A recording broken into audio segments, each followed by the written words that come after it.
So, ayan nga guys, no? Papunta kami ngayon sa graduation ni Bunso. Ayan, graduation niya kasi ngayon guys. Ayan nakasuot pa.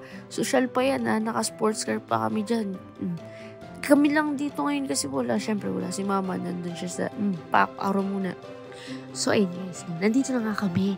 Ayan. So, ito, story time muna tayo. Hindi nakauwi si mama guys kasi syempre, may work pa siya doon, hindi na-approve yung leave niya. So, kami na lang muna magkakapatid. Yun nga lang, wala dito si Boss Bird. At saka si Tito Otits, kasi busy pa sila. Si Tito Otits, busy pa siya sa kay Baste, yung anak niya. At si Boss Bird naman, busy siya sa... Hindi ko alam kung saan siya busy. Pero ayan, nandito na nga kami. Ayan, magpapark na lang kami dito. At ayan, sobrang daming tao dito guys. Sobrang daming tao. Ayan, halos wala na kami maparking yan dito. So, yun guys, sobrang excited ako dyan. Kasi, alam mo yun, sobrang tagal ko hintay ito. Ay, naku, sobrang tagal.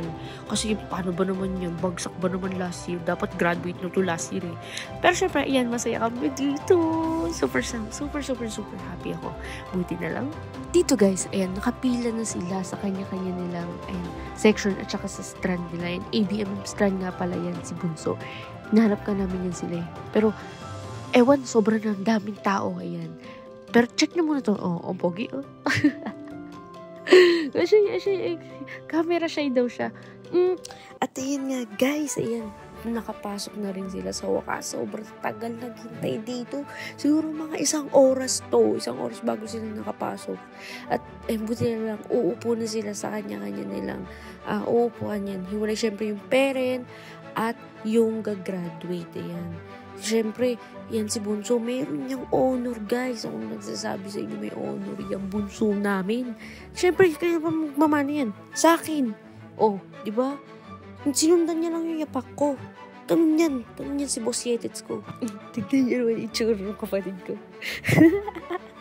Kawawa naman, init na init. Usoy. Pero guys, sobrang init kasi talaga dito. Hindi mo, grabe. Hindi ko ma-explain. Ay, sa wakas, guys, ayan, kumakanta na sila ng graduation song nila. Hindi ko alam pero bakit nasa una yung graduation song? Pero, ayan, di ba usually sa dulo yung graduation song? Pero, ayan, kinanta na nila agad yung graduation song nila dyan. At, yan, naawa nga ako dito sa kapatid ko kasi pawis na. Dito, inip na dito si Boss Alamat. Kaya, papakit muna. Papakit muna ako dyan. Ito na, guys, ayun na sila. Ayan, buti na lang pwede kami yung video dyan. Malapit na sila. Yan, si Boss Alamat. Malapit na sila, inaakit na sila sa stage. Hindi ko alam kung anong binubulong niya dyan. Hindi ko alam, ayan. Hinihingi siguro yung Gcash niya. Pero syempre binigyan niya ng kapatid ko nung pag-uwi. Yan guys, binigyan niya yan. Hindi na lang namin sinabi. Pero, ayan, hintayin na lang natin na pag-akyat niya sa stage. Yan. At ayun na nga guys, yung pinakahihintay namin. Ayan, tinawag na si Bunso. Yan, si Lan Lester. A.K.A. Boss Yetits ko. Yan. At last, after ilang taong paghihirap na mataguyod ka ni mama, sa wakas, gumaduate ka rin. Akala ko di ka nag-graduate eh. Ayun nga guys, bago pa kami umuwi, may nagpa-picture pa sa kapatid ko dyan. Yan. Grabe, nakuha na namin din yung diploma dito. Nice one.